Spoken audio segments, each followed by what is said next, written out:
চাঁদপুর জেলা প্রশাসকের কার্যালয়ে ভয়েস অব জুলাই নামের একটি সংগঠনের সঙ্গে ছাত্র দলের নেতাকর্মীদের হাতাহাতির ঘটনা ঘটেছে।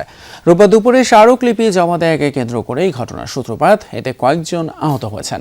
জেলা পরিষদের প্রশাসক অ্যাডভোকেট সলিমুল্লাহ সেলিমের বিরুদ্ধে জুলাই যোদ্ধাদের নিয়ে অবমাননাকর বক্তব্য দেওয়ার অভিযোগ তুলে জেলা প্রশাসকের কাছে স্মারকলিপি দিতে যায় ভয়েস অব জুলাই। স্মারকলিপিতে তারা এই সম্মানহানির প্রতিবাদ, দোষীদের শাস্তি এবং নিরপেক্ষ তদন্তের দাবি জানান। স্মারকলিপি জমা দেওয়ার সময় ছাত্রদলের কয়েকজন উপস্থিত হলে দুই পক্ষের মধ্যে বাকবিতণ্ডা শুরু হয়।